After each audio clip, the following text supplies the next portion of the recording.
And we are live. Welcome to the next episode of Non-Consensus Investing. I'm really pleased to have a repeat guest, Michael Parekh. Michael was a star internet analyst he's a contemporary of Mary Meeker and Henry Plodgett back in the day. He trained many of the analysts on the street now that are making some controversial calls, including, peak hype for AI. So we're going to get into that. I'm really pleased to have Michael, intellectual tour de force. We're going to talk about nuclear renaissance, uranium, the drama around OpenAI. We've both been spending a lot of time on the private side as well, and other names like CoreWeave, and on the public market. So, Michael's been an advisor and is an advisor to several of these companies as well. So, he's got a tremendous view into it. I want to start with this quote by Vladimir Lenin. I'm not typically in the habit of quoting communists, but I thought this was appropriate. It says, there are decades when nothing happens, and there are weeks where decades happen. I feel like this is one of those weeks, not just because of AI, but geopolitically. So let's start off with OpenAI. I'll frame it up to you, Michael, and you can share your perspective on, is the house falling apart there? Is it worth investing in OpenAI, or what are investors doing on the ground? So we saw this week that on the eve of OpenAI trying to get a financing done, led by Kushner, who led a prior round, that the CTO Marathi resigned on Wednesday, along with the chief research officer and another vice president of research. So, Sam Altman is this kind of founder of one, building this company. Marathi led day-to-day management. And then Altman had this quote saying, I obviously won't pretend it's natural for this one to be so abrupt, but we are not a normal company. What do you have to say about OpenAI? Well, we only have an hour, so I'll be short. So it's extraordinary. I mean, over 30 years, and you've been doing this for a very long time. We've seen, some of the most amazing tech companies have all these ups and downs. I remember when Facebook went public, several years after it was founded, and literally the 6 months after their IPO, the stock was down 50% because mobile just hit desktop, and all of a sudden their business was upside down, and Zuckerberg had to, stabilize the company, and he's never looked back since. In fact, today his stock is at an all-time high. I think his net worth is up sixfold just in the last couple of years, etc. Metaverse, also. OpenAI, it's a company that's 9 years old, and yes, they had some unusual things in the context of being private and non-profit, and now they're in a transition to profit. Obviously, there are a lot of changes going on. I had a post number 492 on my site that talked about OpenAI is going through its best of times, worst of times. And depending on which news item of the week you look, this is, again, one of those weeks where almost decades are happening for OpenAI. They had, they've had all these senior people leave. They've had several founders leave, obviously. It's, there are a lot of memes out there that basically show Sam is the only founder that seems to be left standing, etc. But we forget, Meta started with Facebook, as it was known in 2004, started with 5 founders. By 2008 or 9, only one was left, and that was Mark Zuckerberg. Companies go through transitions, and Google, Amazon, just on and on. And these are major gear shifts in acceleration as the companies get to certain points, etc. I'm not making any excuses, but if you look at the best of times for OpenAI, they still are in a very leadership position in large language models and the attendant products around them. I think the AI reasoning product, which is the level 2 that they just announced, which used to be called Strawberry, and I had a post on that as well in fair amount of detail, starts to show one of the first major steps toward making large language models actually do useful things, that in terms of agents and reasoning, etc. So that was a big thing. They're obviously closing a big round, presumably this week, $6-7 billion at $150 billion valuation. They've got big, heavy lift things they have to do going forward, which is change their governance structure from non-profit to profit. There are some articles out there that give you the complexity of that. And I think the company on a net basis is really navigating through all of these things. And on a net basis, I feel there's more positives than negatives. I know you have a slightly different view, and we should talk about it. And it's early days. So, but I think they're managing through this. Fair point on the Facebook comparison, but this is disorderly. The abrupt resignation the week before a critical financing round where they need to invest in more AI capability on the heels of drama where the board terminated Sam Altman in the last quarter of last year. This is not something we saw with Facebook. Something is wrong. I would say something is different is what I would say for the industry, AI industry. Let me give you one other framing for AI, not just for OpenAI, but for Anthropic. In fact, the company the number 2 AI company is Anthropic, and all of their founders came from OpenAI, ironically, 4 years ago. And Anthropic is the safe AI company. This is an industry that, if you go back to 2015, it was Elon Musk and Larry Page at a late night party debating AI, and then literally came up with the notion in the origin story of this company to create a nonprofit of safe AI because they were terrified at the existential issues around AI. My view is that all of those existential views, the doomer scenario of AI, is meaningfully premature. I agree, absolutely, yeah. Premature by decades. But because we have all grown up with all these fears of sci-fi, Terminator, these things that are possible, like Her. I mean, all these existential and dystopic things that are possible. AI is the only technology wave, not internet, not PC, not cloud, not mobile, not mainframes, that ever had this existential fear that people, the average person who's not experienced this thinks there is more bad things about AI than good because they've never experienced it. I was getting my hair cut a few days ago, and my the person who cuts my hair, she goes, "Oh, you're working on AI." I said, "Yeah." "Aren't you afraid?" she says. That was the first question. Well, HAL 9000, Space Odyssey. That's where it all started from. Arthur C. Clarke, right? Every movie. And the founders of these companies started with these fears for a bunch of reasons. Right. And they still have deep differences. Right. Ilya, who's one of the core founders of the company, went and founded his own company, raised $1 billion in the last couple of weeks, days when decades happen. To do a safe super intelligence company. The other thing I'll say is all the tech waves, Ram, this is the only one where almost every aspect of AI technology across the tech stack that I talk about is a science project. It is. I mean, research oriented. It's all research application oriented. Exactly. These are companies that have just barely at the beginning. I don't care which AI company you talk about, are basically going from research to product. Well, that's the key point Jan LeCun has been making repeatedly. He's saying, look, there are multiple different approaches to take that they're testing. There is no, answer. The transformer is a breakthrough, but there are different technical approaches. And I love Jan LeCun, and I respect Mark Zuckerberg for sticking to his guns and building OpenAI, Llama. He's just introduced 3.2 multimodal, which is awesome.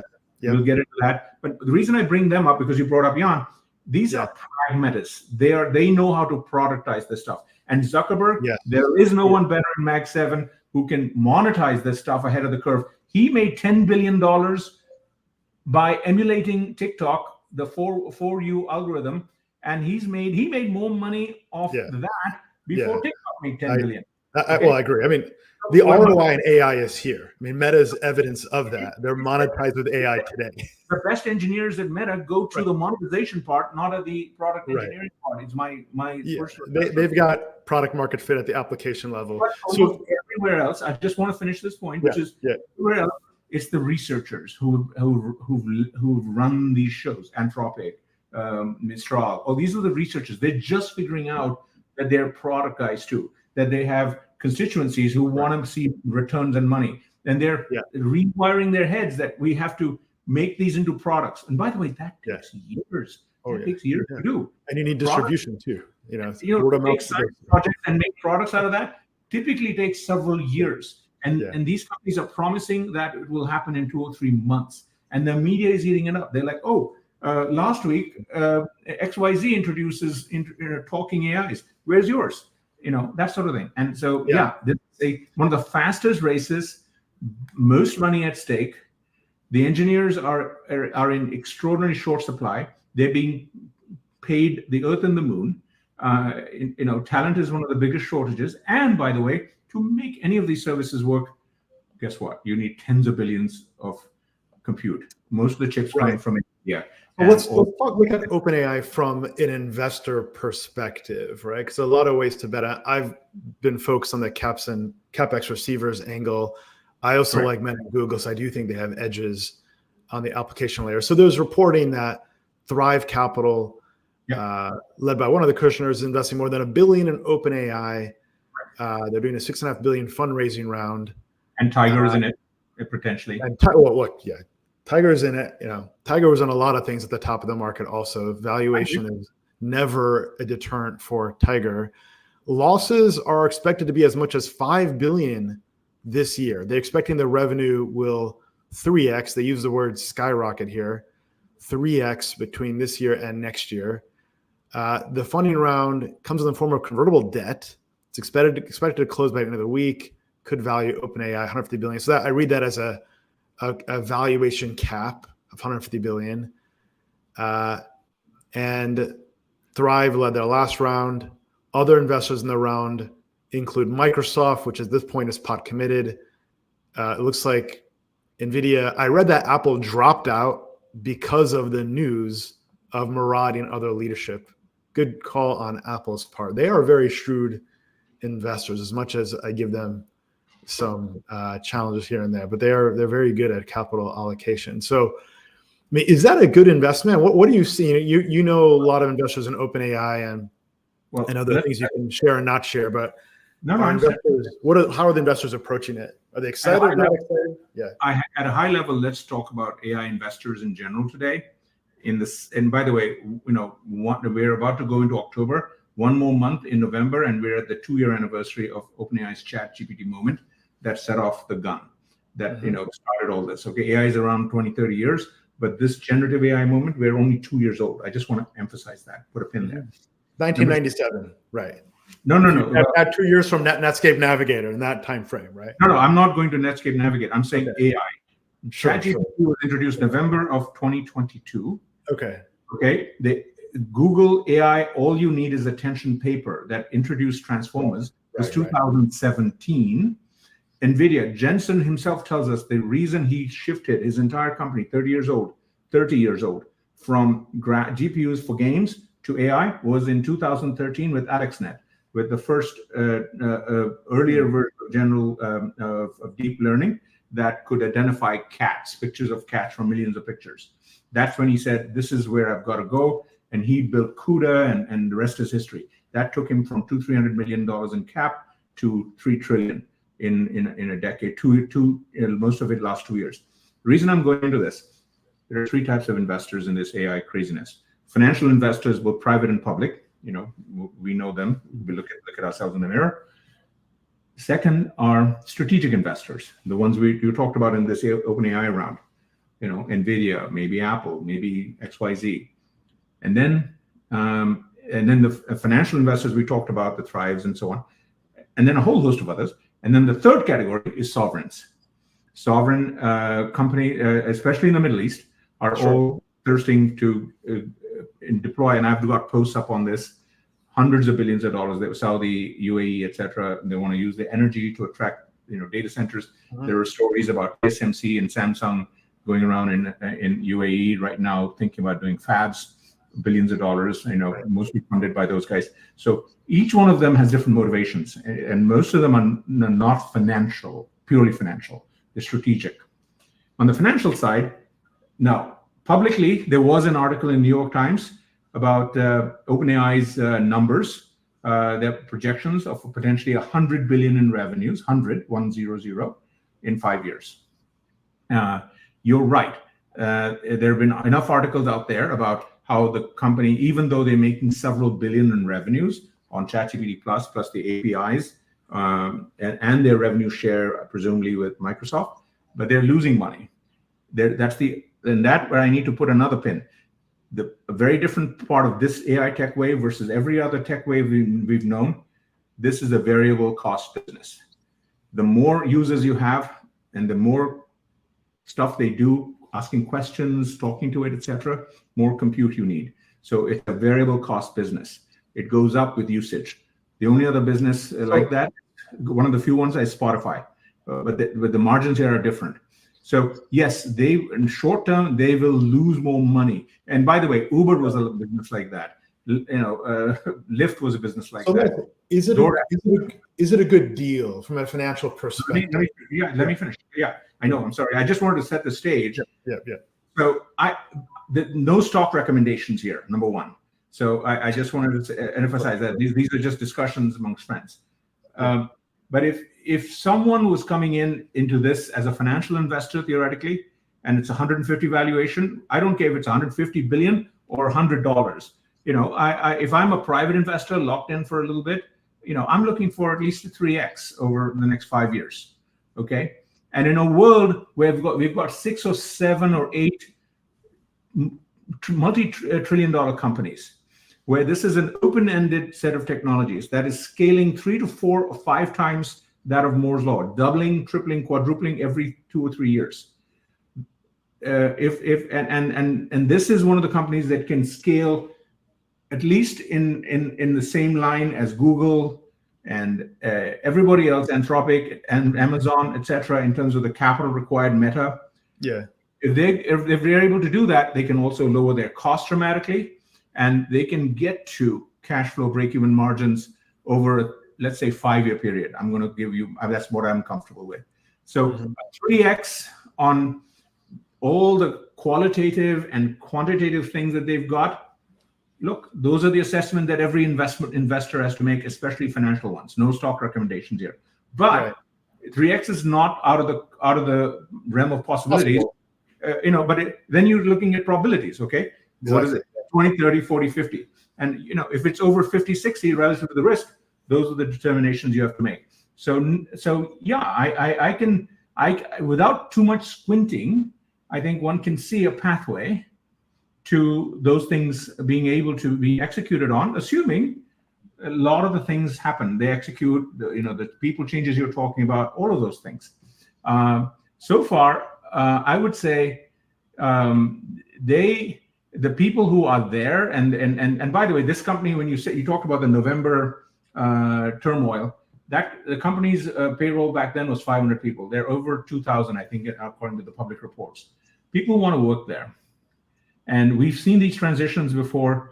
In fact, at Google, I remember in 2003-4, because I was an early investor, Google, the people who actually built the financial side of Google that made Google, not the search part, came in 3-4 years later, after the company really even hit the stride on the product side. Right.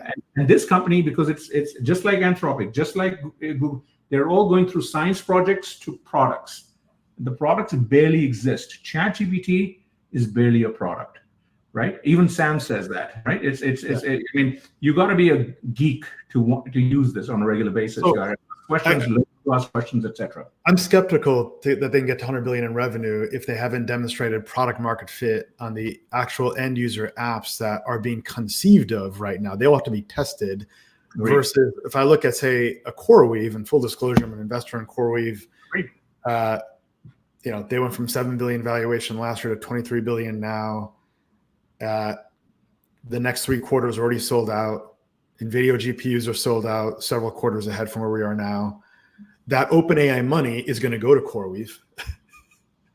CoreWeave makes money on the expense that is OpenAI. We don't have to bet on the cost structure, unit economics. The margins are there now. We know the valuation today. It just seems like the risk-adjusted return is an easier bet. No, if you on product market fit. I can see it. If you put up my AI tech value stack, you're talking about you're most comfortable in box 2 and 3 of the tech stack. You can put it up. Which number? So this is it's the AI tech stack here. It's the AI tech value on every one of them. So if you go to 492 we were at, there's a link there that says AI tech. Sorry, I can just push it up. Can I just? Oh yeah, sure. Yeah. Just hit share. Thank you. I can see if I can dig it up here. Sorry. No worries. Present. Oh yeah, I see it. Michael's gonna share his screen here. I have several of your links to Meta Glasses, OpenAI stuff. You let me know which one.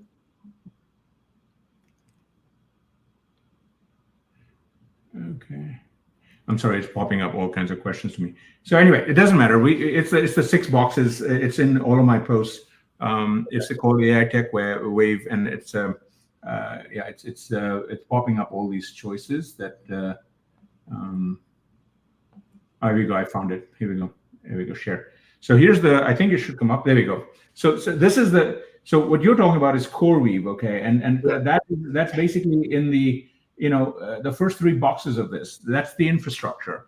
And you're totally right that NVIDIA has benefited because everyone else is buying pickaxe and shovels. Yep. So that's the obvious play. It is the comfortable play. CoreWeave, in which NVIDIA as an investor is a big beneficiary. They're reputed to be reportedly, doing their own fund money raise at, I don't know, $40-50 billion. 23 right now, reportedly in the Wall Street Journal. They're expected to go public next year. Yeah. According to some reporting, at like a $48 to $50 billion valuation. No, I totally get that. My point is that if you believe any of these applications, even the lack of product market, but any of these, we're going to talk about agents, we're going to talk about so many other, Salesforce. Mark Benioff is running around, for an hour and a half at the keynote at Dreamforce this week about Agentforce. Well, Agentforce, the compute required for that is going to be multiples of anything that we do with inference today. If even 100, 200 million people use it. Yeah, he's got to spend on the video too. What I'm trying to get at, so you are totally fine in the CoreWeave or anything public along those lines from a infrastructure provider, right? And so that is a very not easy, but a relatively straightforward thing. But in terms of this chart, box 6 up and to the right is where the 80% plus margins are over time. And my point is that the next 5 to 10 years, we are going to see applications, because we're already, by the way, Meta just announced, Zuckerberg just announced that he's got over 500 million daily users, DAOs and MAOs of Meta AI services. Yeah, we know OpenAI has talked about 200-300 million users, okay, in the publicly reported numbers, and then you have Microsoft and Apple is just about to launch Apple Intelligence this month, October, and they have 2+ billion who are going to start to use these things. My point is, forget 24, 25, we'll have probably 1 billion or more, okay, using AI. This is consumers. Yeah. Way through OpenAI, through Anthropic, through Google, those 3 primarily, and Apple through OpenAI and whoever else they choose to partner. And in 26, if this stuff is useful, it'll probably be 2 to 3 billion. Why? Meta has over 3 billion people using its services. Apple has over 3 billion people worldwide using stuff right now, their devices. Okay. And then in the next 2 years, let's say every one of those people has 2 to 3 agents. Let's make this simple. 2 agents working. Okay. All of a sudden, your MAOs and DAOs go up to 5 and 6 billion. All that stuff is in. Well, the MAOs and DAOs have to be funded by a consumer wallet, right? If I have an AI that watches Netflix, I'm not going to pay for the Netflix's subscription. But I'll say this: I don't mind betting on Meta because it's positive carry. They make money, they've got product market fit, and it's an incredibly cheap way to bet on OpenAI. Of course, now to all-time highs, it's like 22 forward PE ratio. Versus we're talking about OpenAI. I believe their enterprise value to sales multiple something like 15 times. which isn't outrageous, right? 2021 peak valuations was 20-1. It's too expensive for my taste because you are betting that they will be a winner here. And if you know this from the internet eras, in the search engine wars, you had Alta Vista, you had Lycos, you had Excite, you had Yahoo. Then Google showed up on the scene a few years later and disrupted all of that with the PageRank algorithm. And to your earlier point, we're still in the research phase. We're still in the search for the appropriate technology and the delivery. Is it the glasses that Meta has? Is it the Vision Pro? No. What exactly and how is that delivered? So I think it's too risky to make a 3-year bet that's illiquid, that on where OpenAI stands today, where they're guzzling cash. And not only that, they're flanked, right? They've got, what's the quote from Satya Nadella? We're above them, we're below them, we're the side. They've got the enterprise. Microsoft is competing with OpenAI on enterprise deployment. That's a business unit within OpenAI. Meta is competing with them for a price of, it's called free with the distribution. Mm-hmm. Google is the laggard here, but they're investing. They got distribution, they got data, they got YouTube, they got an Android platform. OpenAI is trying to build a film. They don't have any of that. And then underneath them, they got Anthropic, Claude, which is an incredible model, very good at reasoning. Sure. And they're funded by Amazon, who's got deep pockets, and they're spending less on NVIDIA because they've got their own in-house chips. So I look at the qualitative competitive positioning of OpenAI, and I see a business that's boxed in. I see leadership that's leaving. I see they've got commitments to spend no matter what. They have to do more product fit to be relevant. And you got to bet that they're going to 3x revenue in a year. I don't know. Not a deal I would take. And look, every investor has to make that calculation. And I think you've thought through this, and to your way of thinking, those are the probabilities that fall out. My only observation on that is that when I look at, everyone calls it Mag 7. It's really Mag 7.5, right? Because it's Microsoft and OpenAI. Without OpenAI, Microsoft right now is not in the AI game. It goes down by $1 trillion because there's $1 trillion of AI market cap increase since the ChatGPT movement in November of 2022, and Microsoft, to its Satya's credit, committed in 2019 into the first billion and then 13 billion. And you're totally right. Microsoft, Satya's bread is buttered on the enterprise side. Okay, and yes, OpenAI is working on the enterprise side of the business, but OpenAI to me is kind of like you mentioned Yahoo, Excite, etc. I took Yahoo public in 95, 96, and I spent a huge amount of time with all of the companies you mentioned. And you always generally want to look at the leader company that people know, by name. And when you think about that, there is one thing that's not on the balance sheet that you just articulated. Okay. Good one. In politics, it is earned media. It's called. Okay. This company is on the breath of every head of every president in the world. Everyone knows OpenAI's name. They know Sam. That is huge in terms of recognition by the public of a way. What is AI? They think ChatGPT. In 95, what is online? It used to be AOL, and then when browsers came, it was Netscape. Brand value matters. Anthropic, yes, enterprise. They're going to do awesome. The models are awesome, but they have zero way to touch end users. Mm-hmm. There is no consumer brand name recognition on Anthropic. Meta, yes, Zuckerberg can stand there and say, yeah, I got 500 million users, but you know what? Most of them are mucking around on Instagram and Facebook and Messenger every day and WhatsApp, and there's several articles on this, so this is not anecdotal. There's data on this. And they're clicking on Meta AI, this button, they're thinking they can ask questions about how do I use this on Instagram? How do I do that on WhatsApp? And they're like, what the heck is this Meta AI? Mm-hmm. It's accidental clicks. So Meta is a long way, I think, from people using Meta AI. It's a great product. It's open source. It's multimodal. It's awesome. They have to productize it. Mm-hmm. But Zuckerberg, he will monetize it before he productizes it, is my 2 cents on that. Yeah. Google will do amazing work integrating Gemini into Gmail, into all of their services. There was a wonderful product that they just introduced almost by accident called Notebook LM this week, which literally takes PDFs and turns them into podcasts. You and I are going to see a lot of competition with podcasts because that's exciting. Yeah. Literally generates artificial voices. So I can put up my post and it'll be two people talking about my post.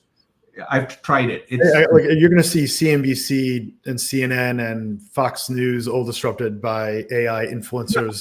The talking head business is gone. Yeah, that's all gone. We're going to look for new jobs as terms of podcasting. Yeah, I agree. What I'm getting at is that, and all this, Ram, is going to happen not in 5 years, in the next 2 or 3 years. Before we worry about AGI and these things are going to do basically slice bread and in my robots, and that's 10, 15, 20, 30 years away. The stuff it can do today is going to blow us away. And I think OpenAI is as much in the game, in fact, a leadership name because everyone knows it. They're going to try it first. To date, they have not fallen back on the product. So their text to video is the best. Good defense of OpenAI. Let's shift gears and go to Meta. Please. So what were the highlights coming out of Zuck's demo this past week? So there's the stuff that got the most airtime, earned media, and the stuff that was really the most important. So what everyone focused on are the AR glasses. Zuckerberg, there was a headline on VentureBeat or something. They said Zuck stuck the landing. People were comparing him to Steve Jobs on the presentation. And if you haven't watched it, you should watch the 52-minute presentation and the artificial reality glasses. Not these are the smart glasses. These are great. And this is a hit for them. But I don't have a picture of this one, but if you Google, actually it's in my weekly, it's in number, My point is that AR glasses, they demoed and they were very smart, those glasses. Those are the best pass-through, meaning you can see right through them. They're not projecting on a screen, a TV screen like the Vision Pros, etc. And he demoed this and he allowed dozens and actually hundreds of tech reviewers and pundits try this, and everyone was Google Gaga over it. Those things are $10,000 to a piece. They're 3 to 4 years from being a product. 90% of the cost of those glasses are the screens, which are made of silicon carbide, which is another word for diamond, industrial diamond. 90% and so they have to take the silicon carbide and change it to a different glass. It's going to be years before it's a product.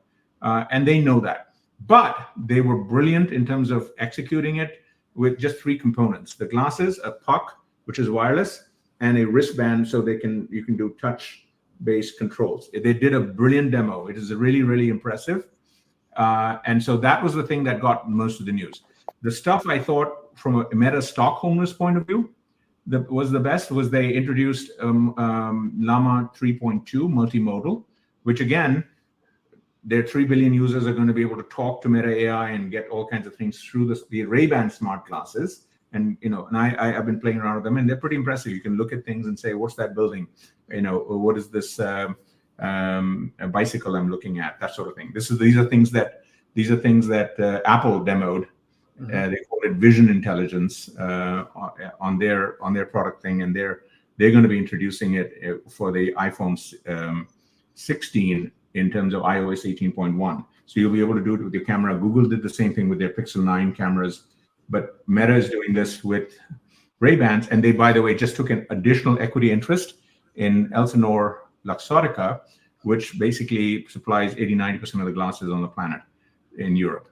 And so they've locked up that supply. And here's something you're going to hear that you're not going to hear other places. So everyone is Google Gaga with the smart glasses, including, I mentioned in the post, Apple is rumored to be coming up with the next generation of AirPods, which I don't know if you can see, are supposed to have a camera built in. Yeah. A camera built in. Camera built in your ear. What's it looking down your ear canal? What am I missing here? How does this work? What electro? You're on mute there, Michael.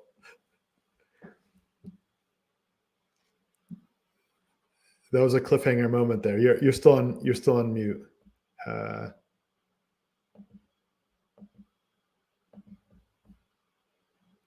It says your mic isn't correct. I think when you open up the iPad, yeah. Okay. Can you hear me now?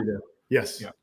So the AirPods, there has been no detail. It was a rumor on Bloomberg, etc. Said they're working on AirPods with camera. We don't know how they're going to do it, but it's Apple, so they'll figure out if there's a way to put a camera on the AirPods. They'll figure out how to do it in a cool Apple way. Maybe next year, maybe the year or next. What I'm saying is, the AirPods are already by itself. If this was a standalone business, would be S&P 500. It's a multi-billion-dollar business. Okay. This is going to take away the lure of the glasses, because we'll have the camera. Why do we need a camera on somewhere on your face? Because AI wants to capture data around you at your work, etc. So I can say, hey, where did I leave my file folder? And it'll remind me, oh, you left it right next to your coffee cup over there. Yeah, reminder use cases. Yeah. It's like crazy. Because this is where the next array of data is coming, is the real world. We talk about scaling AI models, GPT-5, GPT-6. They need huge amounts of real world data. That has to come through cameras. Right now, the only way we have to deliver that are through the 100 million smartphones everyone carries around. Or YouTube clips or meta clips that people. But those are what I call legacy video. And there's a huge amount. And Google actually has a huge amount of opportunity on data, and they know it, and they're converting it because they're using it to train. Tomorrow I'm going to have a post called synthetic content, and have had several posts on synthetic data, is to use today's data to retrain these models to essentially teach them about the real world. So there's a ton of text data that got us this far, that's so that these models can pass the bar exam. They're saying the laws of physics. A lot of the physics, real world, that has to be taught to these models. Right. And those are the next 2 or 3 generations of AI model, and the compute involved in that, the training that involved in that is off the charts. If we had a friend from Grok here, he would talk about the inference. That's the inference part. So all of this, Ram, makes me very comfortable with your CoreWeave position, as long as they execute. Meaning the demand for chips and infrastructure centers, we're locked in for 3 to 5 years. There's no question on it. There'll be ebb and flow on demand, maybe because Dreamforce is not selling well, the Agentforce at friend, and the stock goes down, and those sorts of things. That's not what I'm talking about. The secular demand for AI productization is just off the charts. We can't make the chips fast enough. We can't make the data streams fast enough. When you do the bottom-up math and the calculations and analysis, which you're doing, I'm doing, it is off the charts. I've never seen anything like this in 3 decades. Well, so why is Goldman Sachs writing this peak AI hype article? This is your old shop. You train these analysts. I'll try to pull up on the screen here. Yeah, I had a post on it. They have an article called, here's Morgan Stanley as well. They released this around the same week. Goldman came out with a pretty skeptical take on AI. And Morgan Stanley's report is titled, Preparing for the Peak.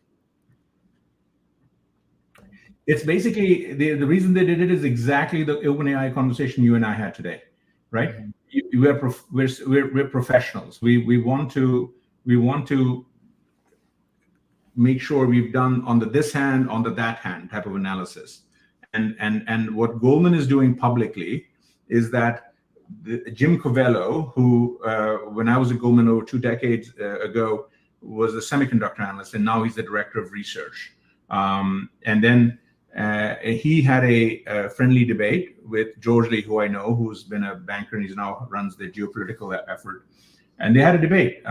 What are the cons of AI, which is the short term? We can totally freak out and say, hey, with hundreds of billions of dollars being spent every year by these companies, next year, to your questions on cash flow and margins and running at a loss, you can totally throw your hands up and say, this is terrible. I'm heading for the hills. This is not for me. I'm not investing in this. I saw the exact same thing at Yahoo in 96, 97, when people said, Yahoo has to grow their market. They're making no money. Why do I do this, etc.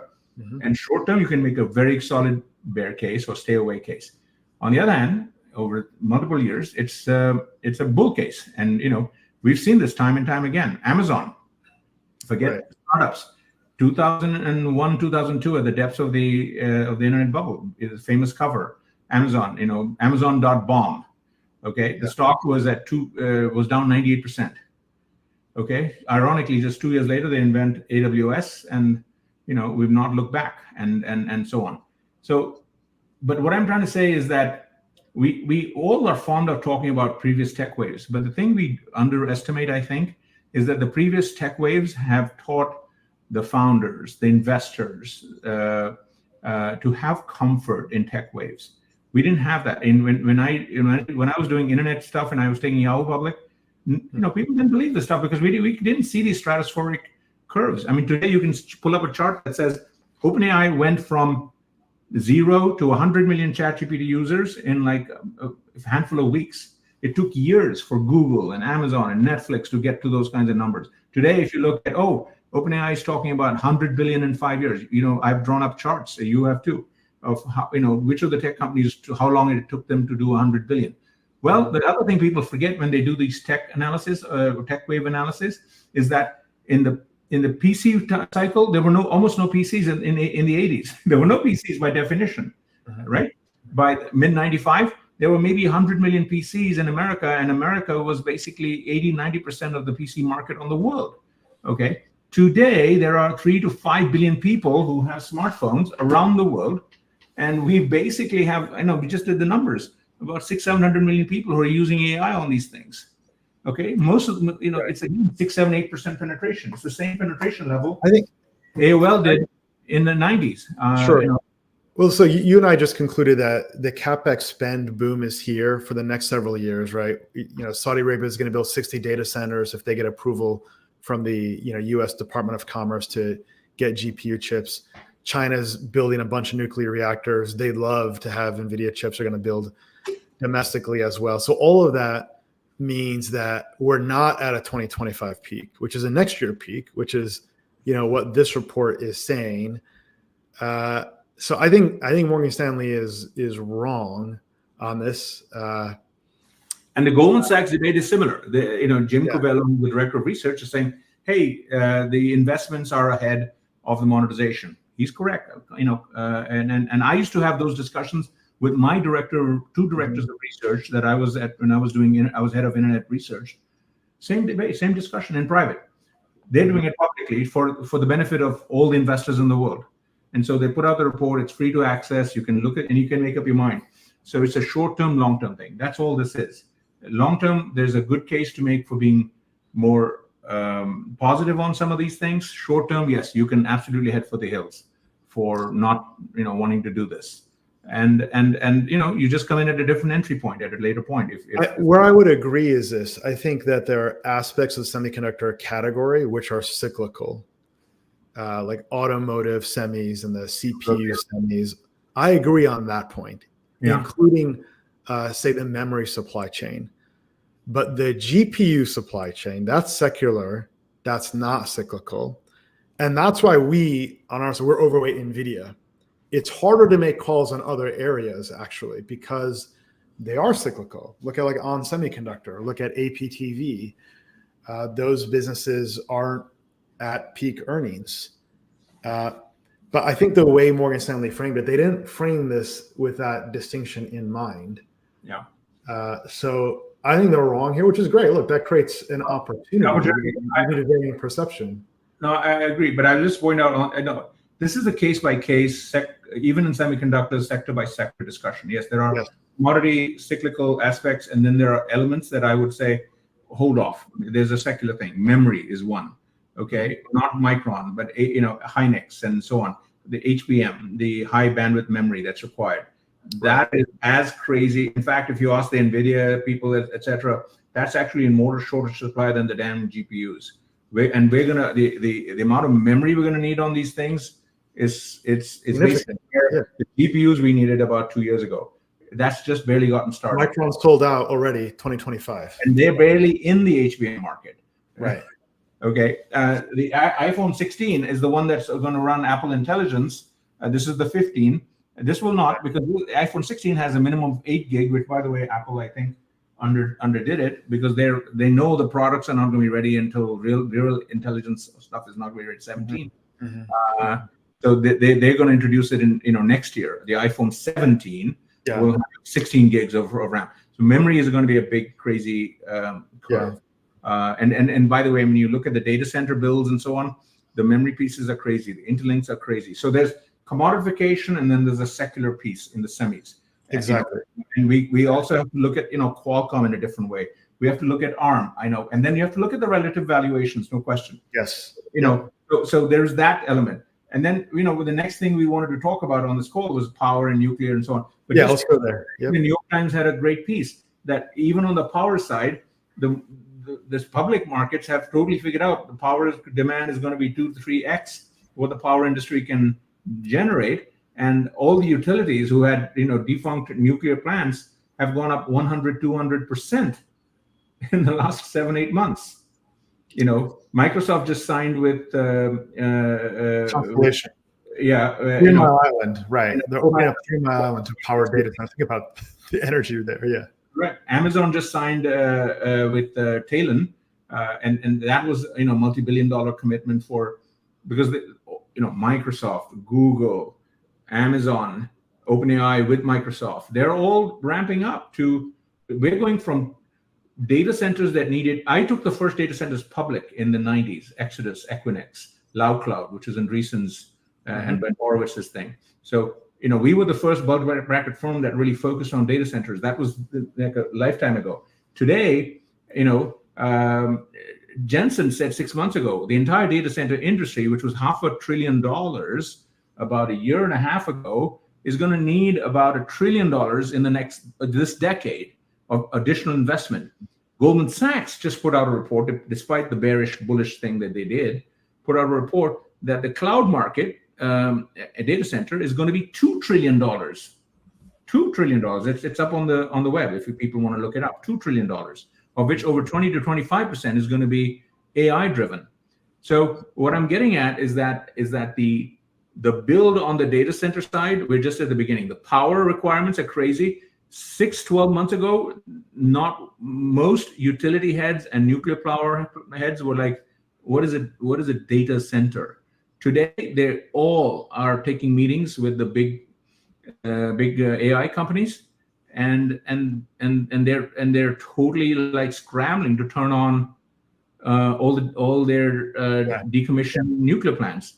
It takes 6 to 10 years to build them. China is, and the other piece of this is geopolitical. Because of the U.S.-China geopolitical tensions and race that's going on for AI and other things, China, because it's a top-down economy, they said, it's a no-brainer. We need data, we need nuclear. You know this better than I, because you're very deep on the uranium trade, and you should talk about that. China's building over 20 to 23, 24 data centers in the next 10 years. We are going to be lucky if we build, 2 or 3 at a 5 or 10 year clip. Right. And we have 94 data centers, but they're like 30, 40, 50 years old. They may have another 20, 30 years of life on them. But there's a race. And over half to 3/4 of the demand of these recommissioned nuclear power plants going to data centers. And in places like Ohio, they're freaking out. They're like, you guys, the data center companies are taking all this power. We need it for our towns and cities. So there's a regulatory thing going on. You guys need to pay us more, commit more. So there are negotiations. I had a post on this as well.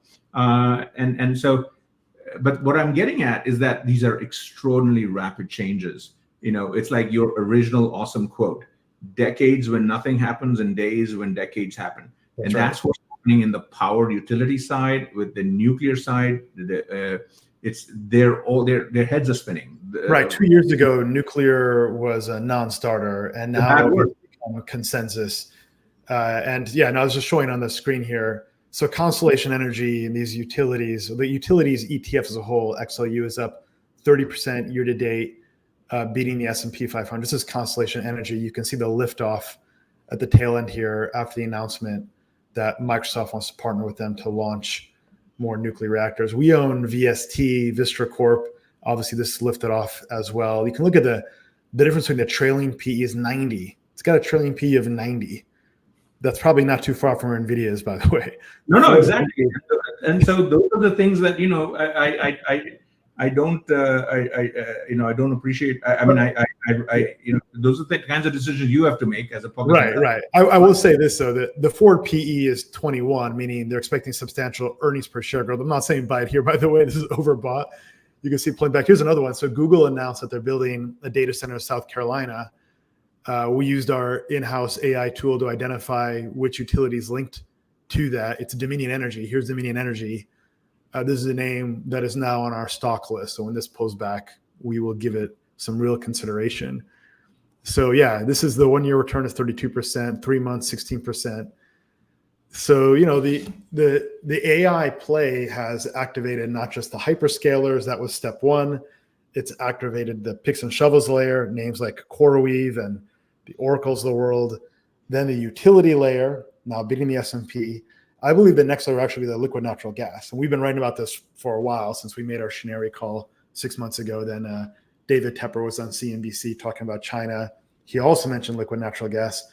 People aren't going to use hydrocarbons and oil to power data centers. And as you know, the hyperscalers have zero emission commitments they got to hit by 2030. The way you get there is only two sources: renewables. Renewables aren't consistent enough yet. Correct. Or liquid natural gas. So we think the latter has not repriced for AI yet. And there's some good moves to make in that category. We bought actually NVGS this past week, Navigator Holdings, but we think there's some other liquid natural gas energy plays. But it's amazing how it's lit up all these other categories. This AI, the AI boom, and nuclear is a long-term trend. But as you know, the U.S. is behind, right? The engineering talents in South Africa. We forgot how to build nuclear reactors, and China's got the edge on energy. They have more permissive regulations, and we have the edge on technology. We have the edge on GPU. Can we get enough energy? That's the question. So that is the race. And yeah, the next 3 or 4 or 5 years, as you're describing it, there are going to be secular relative shortages on chips, certain types of chips, GPUs, memory, and maybe other components, networking. So the challenge for public and private investors is separating the wheat from the chaff on what's commodity, what's not, what's cyclical, what's secular. Utilities are certain the other thing, and dealing with the prices that have moved the way they have. But those will ebb and flow, and there'll be times when they'll go down. Typically, when people start worrying about, hey, where's the beef? I had a post up there that says, where's the beef? On Apple Intelligence and stuff, and people will have the same questions on Copilot and Dreamforce and all of that, because the business customers are kicking the tires and they're not sure they want to spend hundreds of dollars. Touch on that, by the way, on the SaaS. Sam Lessin, great VC, very thoughtful VC, came out with an article called, hey, like SaaS is bad. We're in full agreement. The only SaaS company I know is APP. It just re-rated. By the way, they're benefiting from AI app proliferation. That's why we bet on it. Plus, it was undervalued. It's re-rated completely over the last few months now. Look, my view is I agree with him. I don't know why you need Salesforce in a few years. I don't know why you need Adobe if Midjourney 3 years from now will be far more capable. I think they got substantial business risk and they're highly valued. By the way, and those stocks have, even though the S&P is at all-time high, those stocks are not. They are lagging. So I believe some of the smart money is rotating out of those names. What are your views on SaaS? Well, I would say, look, you are far smarter on SaaS on the stuff because you're trading all these public names and so on. At a general level, because AI is a technology that is both an add-on to existing products and services, and then there's native AI products and services. It's so open-ended, and so yeah, I may be skeptical of Dreamforce from Salesforce not doing everything it promises in 2024, but in 2026, I'm not sure. The other thing, because you had the Lenin quote, which I love, I would say another quote, products and services, especially in technology, are typically sold, not bought. Distribution, sales is right on. That's the biggest argument for Salesforce, by the way. They've got incredible distribution. Yes. And so, I have lived through 30 years of, database. Why is Oracle so big? He owns one of the islands in Hawaii. Yes. So what I'm getting at is, and Microsoft. So these are monster distribution agents that I would not necessarily want on the other side, especially, forget about the native AI, a lot of product AIs that are going to come. And yes, they may not get the price bumps that they're looking for, that they're selling Wall Street on, but even without that, the stickiness, if they can just make the acquisitions at the right times and just fold that in, which is what, enterprise is stickier, but consumer is. Look at Adobe here, for example, right? Adobe hit their peak in February, and here we are 7 months later. It's below the 200-day moving average. Forward PE is 26, and they're going through some multiple compression now.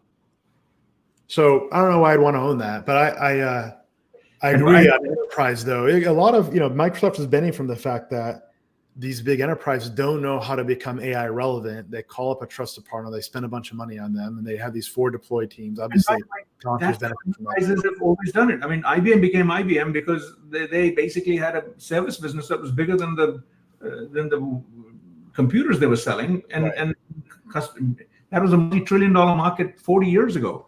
So enterprises are not going to change their behavior. I mean, with all this, forget AI.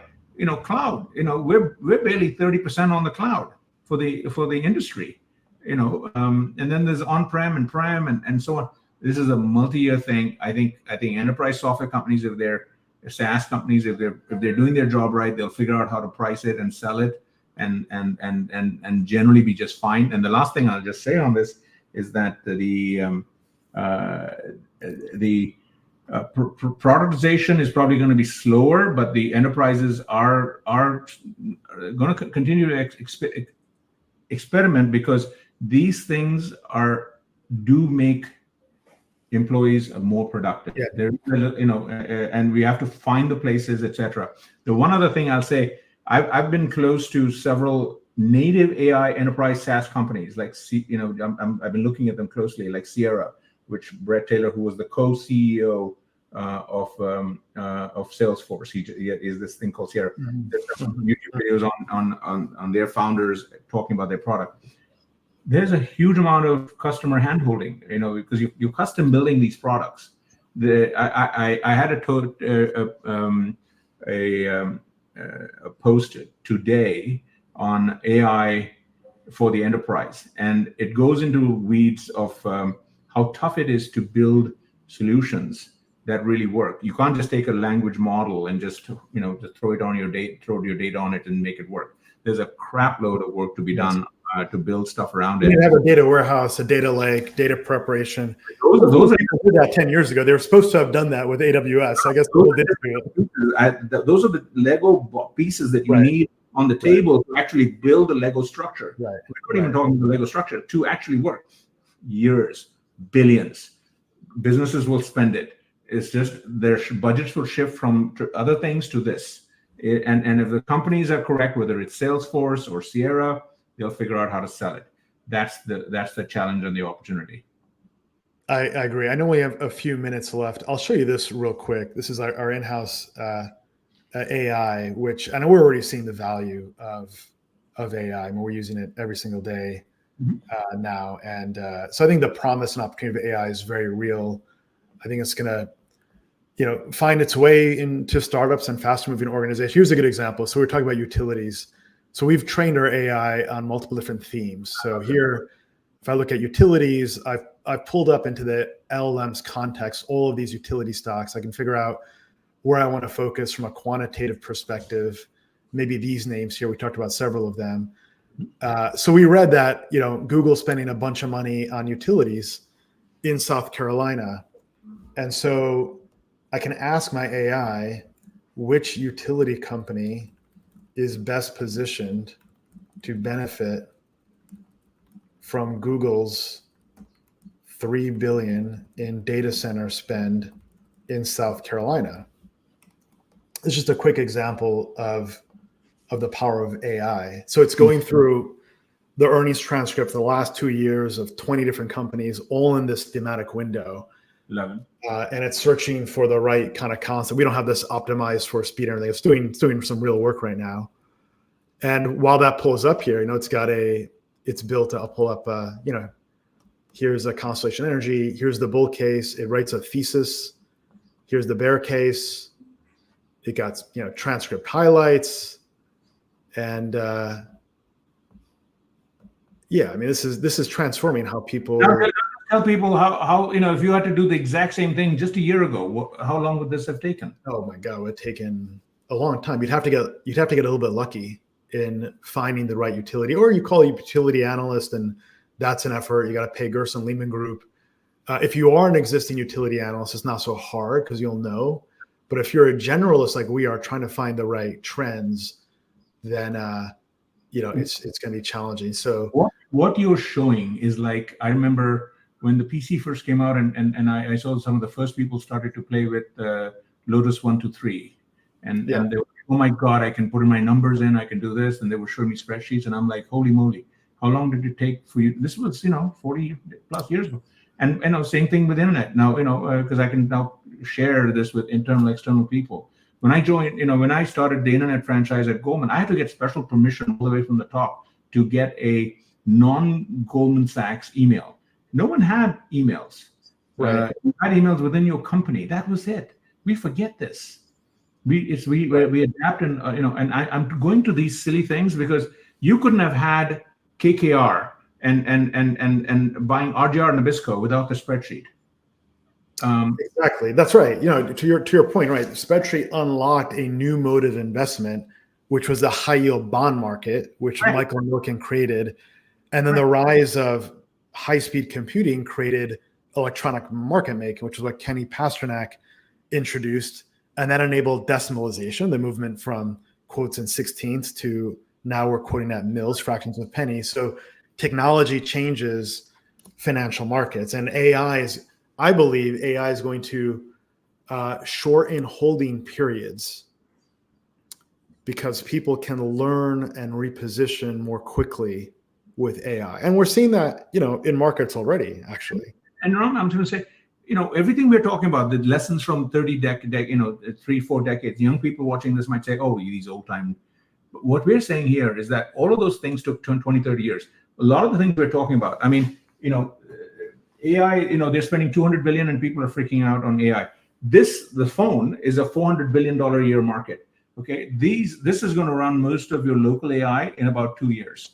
And what I'm getting at is these curves that took 10, 20, 30 years, and each of these waves are going to smoosh and are going to all happen in 5 to 10 years. And that is way before we get to these amazing AGI agents and all these things that can run out. I think the AGI is head fake. No, that's years away. So don't worry about potential. Don't worry about these things killing us. This is way. Those things are way off. Is my 2 cents. I agree. It's like I'm just like more convinced that we're missing the forest for the roots. I agree. I think we'll see the AGI in 4 to 5 years. I'm more optimistic on your side. But look, we're going to see a proliferation of niche AI use cases. I think you're going to start to see that in Q4 of this year. Think of like microservices for AI, for the to use a kind of engineering metaphor. That's what we're going to see. You just showed a killer freaking AI app right now. Here. Okay, right. Niche, awesome. And in 3 months, that's going to be even better. It's going to use Lambda 3.2. It'll have multimodal. You'll be able to talk to it. Yeah. It'll have your data, it'll be secret, all this stuff. And you'll just do this. That's our roadmap, what you just said, by the way. Yeah. But you're right. No, I agree. So it's and I think the other takeaway from this is that the next few years will be feast or famine, meaning we're going to see a significant bifurcation of winners and losers. So like the S&P is up 20% plus. We just talked about utilities up 30% at the index level. Never mind the winners within utilities that are indexed to nuclear energy and to data center in Virginia, McLean, Langley, New Jersey, South Carolina, they're up 80, 90, 100%. So, and you saw that in software with Adobe lagging, Snowflake lagging, SaaS lagging, CRM lagging, even Microsoft is lagging. It's like, 10, 12% year to date. Mm-hmm. I think you're going to see an increased velocity in disruption, like winners and losers, even as overall corporate earnings and indices increase. So it's going to be a stock picker's market. Mm-hmm. And, if you have management that is tech forward and capable, I think they'll benefit. I think founders are going to benefit substantially. Founders with engineering talent, that vision can execute. I think it's going to be an incredible opportunity for tech-enabled startups to chip away at these modes. I mean, the thing about SaaS is that with SaaS, SaaS is workflow oriented. It's like, help me make this decision around HR or budgeting, whereas AI is goal oriented. You're getting right to the decision layer of synthesis, where you have an objective, you get a persona, you literally have something called context, called the context window. Why do we even need all this relic SaaS technology? So it's an exciting time, I think, the next 5 years, but you've got to be on the ball. You got to be on the ball to do well. What you're really saying is that there's old SaaS and there's new SaaS, because what is SaaS? Software as a service. Today we talk about AI, but guess what? In 3 or 4 years, AI is software. I mean, it's probabilistic software. Like TCP/IP, right? Yeah, so it's TCP/IP. So we won't even worry about AI as a separate thing. Just like we don't really talk about internet anymore. Right. That's the basis of what. So what I'm saying is that there'll be a new SaaS. There'll be an entire new category of SaaS. They'll sell it in a subscription service if they want to. By the way, Benioff is trying with Agentforce. He's redoing the pricing. I don't know if you noticed a little detail. He's going away from per seat pricing to per transaction pricing for AI. Agentforce will do X, Y, Z, and we'll get $2 for that. So he's trying to do API pricing on some of that. Who knows if it sticks? But SaaS will also change as we think about it. And so all the SaaS analysts today, private and public, will have to be AI SaaS analysts in about 2 or 3 years. And they'll have to adjust to these new models because the companies will try and figure it out. As we go from co-pilot to pilot, because a lot of these things will do things better than people in certain very niche things that you said. And then the people that we have are going to have to use that stuff and become 10, 15, 20, 30, 40% more productive, doing more higher level things. That's where we're going. I don't want to be a waving positive dude, but we've seen this on a linear scale across so many technologies. We're just going to see it on a more compounding, slightly non-linear scale in the next few years. I agree. I think phase 1, as you said, is productivity amplification. Phase 2, though, will be displacement. It's a few years away, but that's going to happen. AI agents will enable that. And I wouldn't be afraid of displacement, because displacement means those resources are freed up to, those brains are freed up to do crazy good things. Your people who are doing some of those things that you just showed last year are doing crazy more productive things today with the new stuff. The big irony about this is that something like 46% of the S&P market cap is under U.S. antitrust or DOJ investigation. And as you know, when Microsoft went under antitrust investigation, it was at the same time that Google was rising and competitors were sweeping in from all corners, and the Microsoft Internet Explorer kind of fell to the wayside, and technology and innovation and competition took away their share. I would expect something similar happens right now. So the DOJ and antitrust is kind of not irrelevant, because I do think there's actually anti-competitive behavior for sure there. That's why I also own these businesses. They have real moats, but they use certain tactics to protect that. But like, for example, do you really need a Windows operating system as we experience it today? I don't think you do at all. What does it mean to have? I haven't used Windows in 10 years. Right. The graphical user interface that the Mac created was a user interface. We don't really need that user interface either. So again, what you're pointing out on the regulatory front, which is an important headwind that we're seeing earlier in this cycle than we've seen in previous cycles, and I agree with the DOJ issues that people have. Those are sliders, and governments have typically, especially because of the existential questions around AI, they've leaned into some of these issues today. But they typically, the regulatory regimes typically drives by looking into the rearview mirror. Right. Okay. Right. But here's why, I'm a glass half full kind of guy, as you may have gotten the sense of. Okay. In the 90s, when I was doing the internet thing, I didn't understand the import of some of these regulatory things. There was a piece of legislation that said, hey, we're going to make online commerce businesses tax exempt. They don't have to collect, retail tax, which allowed Amazon to become Amazon for 5-6 years. We had the Telecom Act in '98 that allowed, broadband communication, which we saw 5 or 6 years later. We went from narrowband to broadband transition after the internet.com bubble. The U.S. has generally, I'm comforted, has generally been more proactive, even despite some of the regulatory things that we've seen in the last 20 years, 30 years with Microsoft. The half of the big Mac 7s that are under reg things. I think, relatively speaking, the U.S. is far better ahead of the curve than Europe. I mean, you saw Zuckerberg do a keynote, which if you haven't seen, watch that 52 minutes, 54 minutes. He actually said we have 400-500 million Meta users, none in Europe. He literally said, because what the regulators in Europe are not understanding is that the way they're trying to regulate looking backwards means that the AI data of European customers that they're trying to protect are not actually being generated to give them benefits of some of the stuff. And of course, Zuckerberg wants to monetize some of that stuff anyway. Sure. And Apple's doing a similar thing on Apple Intelligence, and they don't want to monetize. But the point is, the regulators need to look a little bit more forward. And you had recent big editorials, op-eds by senior people in Europe saying we need to kind of rethink this, because other than they're behind the ball. Europe's suffering from a diminishment in productivity rates, while the U.S. is seeing an increase in productivity. So I'm just saying, Europe, U.S. is, I am watching all these regulatory things. I know there's a part in the techno world, in Silicon Valley world, that's totally focused on the crypto regulation around things like Gary Gensler, who was an ex-colleague of mine at Goldman. These are all in details, and they're important, but in the broader scheme of things, the U.S. has generally done more right than wrong on the regulatory front. Fair enough, as it relates to technology regulation. Technology, generally speaking. Although I'll tell you this, like Gensler's comment on AI, like really, that's going to interrupt my ability to use AI to update my investment flows, right? It's like, I don't know. I think they've overreached there a few. But let me show you this thing. Last topic. We'll wrap up there. Mark Andreessen has this quote yesterday. Yes. Twitter. He says, it's becoming clearer and clearer in retrospect that there was no tech bubble between 1995 and 2000.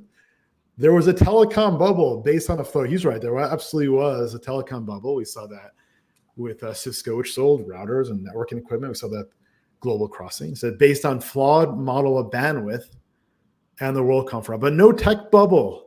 Tech stuff's going up and down isn't a bubble. It's just Tuesday. No. You were there. You were living in it. Right there, and I helped Mark, with the Loud Cloud, which became Offsware. Right.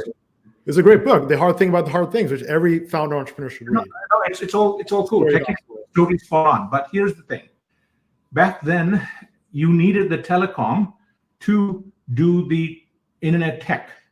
The stuff lower on the stack, but without the networks turning TCP/IP, it would none of the stuff Netscape and Amazon and eBay, which I took public in '98, was going to happen unless 100, 200, 300, 400 million people were online tacking away with bandwidth that they were getting. None of that was going to happen. My point is, the telecom bubble had to happen.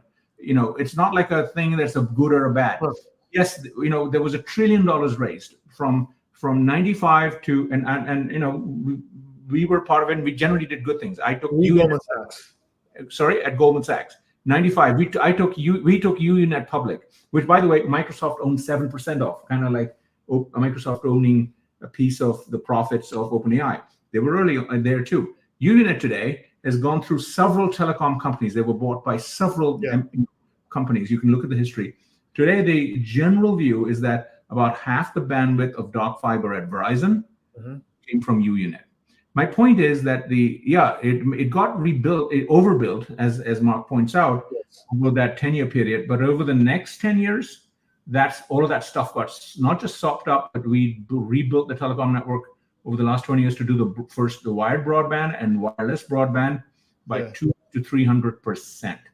So it's all attached to the hip. So today we talked a lot about data centers and utilities. We're going to look 10 years from now and say, oh, there was the AI bubble, and then there was the utility bubble. Well, let me ask you, so in 95, 99, I contend, yes, there was a bubble. No, it was not just telecom. Absolutely not. There was absolutely a bubble. Yes, there was a bubble. By the way, I think this post, I think Mark Andreessen's brilliant, incredibly thoughtful individual. Like, it's not a knock on him, but I will say that this is a sign that we're entering what I call phase 3 of the market cycle. Phase 1 is non-consensus, markets hated, people are skeptical. Phase 2 is it climbs a wall of worry. Oh, well, NVIDIA's the next Cisco. I don't know. Phase 3 is there are no bubble. There is never a bubble. This is going to, that's the momentum side of the thesis. Look, I love Ram. I love the names you have underneath. 3Com. Palm. I helped, Palm, because that was the iPhone before that. Right. The subsidiary was worth more than the parent company. ICG Group, Internet Capital Group was $30-40 billion at the peak of the stuff. Yeah, it was a tech. I don't like the bubble language, but I like it was it was an overvaluation. GeoCities, the bankers didn't know what the hell they did when they were taking them public. It was like that Upstart meme when someone says, "What does Upstart do?" The guy says, "I can't hear you. I'm sorry, what?" That was a GeoCities moment in the dot-com era. Upstart was that moment for 2021. So I was a junior in college, and I had two friends, and they were day trading these stocks and all this stuff. So I was happy to have lived through a bubble and also the end of the bubble and see both sides of that. That was a formative experience. Look, full disclosure, I can boast about Unet and Yahoo taking public and eBay. I took GeoCities public. Meaning Goldman Sachs and I was one of the senior people that got to say. Remember Webvan, Michael? Webvan was Cosmo. How about? Well, let's not go down all these rabbit holes. Webvan, Webvan, I was not as enthusiastic. But anyway, the point is, but this happens. When Cambrian explosions happen, it's like you go and look at changes in a big organism growth, etc. Yeah, most of them will die, is the thing. And investors, the kind of conversation you and I had on OpenAI funding, is the kind of discussion you have to have every time. And by the way, the same kind of discussion you do every day when you're trying to figure out if this semiconductor play is cyclical or secular. That's the hard work. And everyone has to make up their own mind, which is what makes a market. I agree. By the way, this is what a bubble looks like for folks that are watching here. Here's the chart. These are forward PE ratios, the S&P 500 growth and value. That means at 2000, 2001, they're looking at forward earnings, not trailing. Trailing we can look at too, but that's what a bubble looks like. This chart would be, an animated. I can see a TikTok. Memories like the corners in my mind. It's exactly that. This is and most of the current generation has no idea about the stuff before 2005. You're right. Well, this is a real treat. Thank you, Michael. We'll have to end it on that musical score. Thank you for sharing that. Sorry for inflicting my attempt at singing, but look, I have to sing to my kids when they go to sleep now, which is great. I have a horrible voice, but one day we'll do karaoke together, and that'll be worth the reward. No, in three months there'll be AI software that'll modulate and make me sound like Frank Sinatra. I'll get auto-tune, right? Auto-tune. No, it's way beyond auto-tune. You saw Mark Zuckerberg showed, people talking real life translation through the glasses. The thing is, it makes Mark's talk in French and Spanish and so on. We're going to have relationships with people that don't speak the same language. They're going to have kids, and the kids are going to learn and translate. Translation. I remember years I spent with Nuance, 1 or 2 decades ago. And now that stuff is just, it's built into the headphones. Google already has them. The new Pixel Buds has live translation in the headphones. You don't even need Meta's smart glasses that Zuckerberg showed on stage. Right. So this is all. And that's what I'm saying. Decades into just a few years. Oh yeah. Wonderful quote. Decades and days, and now we're going to see decades. Well, that quote was from Vladimir Lenin, who's a communist. Little did he recognize that technological innovation and free market economies are the ones that brought about that. And by the way, for that matter, China. Think about the CCP won't admit, but the only reason China became the second largest economy in the world is because invisible hand and free market economies, more or less, and trade and geopolitics and so on. That's right. Sometime a history book will be written, and they'll say China overplayed its hand prematurely by 10 years. They could have been 25-30 trillion dollar economy, and then they could have done the whole China-Taiwan thing. 100% by embracing entrepreneurship. Yeah, no, they've just decapitated most of their real entrepreneurs. Right. Jack Ma's, all the Tencent. We would have had several dozen. The Max 7s would have been for shit, because again, it's all markets, right? It's we have 330 of the richest million people population. They have 1.4, and then in 50 years, 60 years, they're going to go to 800 million because they're further along the demographic destiny curve. So those are issues. Those are broader issues out of the scope of this conversation, but important because everything we've talked about today are global markets. US is relatively small, and when Meta Zuckerberg talks about his 3 billion users, the biggest, by the way, Meta AI adoption, guess where? It's on WhatsApp. over 2 billion users. International, high international usage. 80% is WhatsApp is international. Every time I go to India or China, everyone lives on, especially is on WhatsApp. Right. WhatsApp is essentially the Tencent application in India. And to Meta, Zuckerberg has not even begun to reap the monetization of that. I agree. I agree. Well, we'll leave it off there. Thank you, Michael. Always wonderful to have you. So, Michael, how can folks follow you? You've got the Substack link here. You write a terrific daily blog covering all things. I know you're listening to everything. We do quite a few curations, but you're really dialed into it. You're listening to all the demos. When the CEO of Google Cloud or AWS Cloud speaks, you're on it, and the earnings. How can folks follow you to learn more? Thank you. Please subscribe for free on the Substack. I write about every one of these issues constantly in detail with lots of links. I put a lot of links because I don't have all the wisdom. So please go follow the detailed rabbit holes if you want. And then Twitter, X, Mparek at MPAREKH would be the two ways. And then at some point soon, I'm going to be ramping up on YouTube and so on.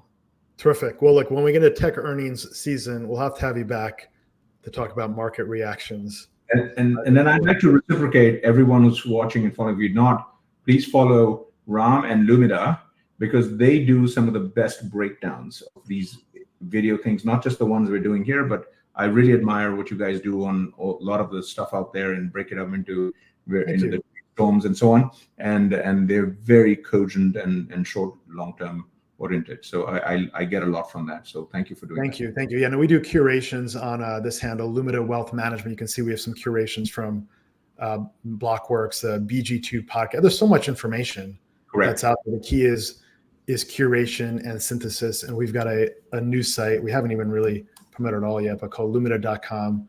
And here we're bringing the best insight across media. In 2 weeks, this site will be fully AI enabled, by the way. Right now, it's like 50%. I mean, the AI will just run the whole thing. So we're running here it is, Lumida.com. You can see it now. We've been quietly, I start my day at this site on key themes that matter, from AI to longevity, nuclear renaissance. These are the themes that we're focused on. And yeah, it's like Drudge Report for investors, so to speak, and the different social media things. But eventually all of this will be, in 2 weeks from now, that should all be AI powered. It's pretty super cool. So we're eating our own cooking. We're investing in AI. We're adopting AI. And we're having a lot of fun with AI. So as far as I'm concerned, you are native AI in fintech. Appreciate it. Yeah. Well, next time we'll talk about agentic AI. People don't really understand agentic AI. I just did a post. If you want to put it up, it's a number, because it's a lot of detail on agentic, because it's literally the one for today, 494. Got it. So and anyway, and my point on agentic is the real agentic stuff is 2 to 3, 4 years away. It's starting. There's very exciting things going on, but the real mainstream stuff at scale is coming. The mainstream is, I would say, you got to pre-position now, though. If you're, so that's why I wanted to talk about it. Like 2017, the Transformer paper came out, and 7 years later, now it's all the rage. And OpenAI is an overnight $1 billion success story, but for the first several years, it didn't do anything. Correct. And if you're focused on agentic AI now, then I think you're going to do quite well in the future. We can have a whole talk around it. I mean, I don't think people really understand it. What people are doing now is they're stringing together APIs, calling LLMs with a prompt, and using that to refactor some kind of workflow. That's what they're doing. Agent AIs are, refactoring decision making in terms of agents that can learn and have memory and interact with other agents in a shared context and a shared workflow, and continuously improve upon themselves without you having to edit some kind of prompt, and with much less risk for hallucination or retrieval issues. So I'd encourage folks to study agentic AI. We'll double click on that and how we're using that in the future too. All right, thank you, Michael. Until next time. Thank you, everyone. Have a great weekend. Take care now. Be well.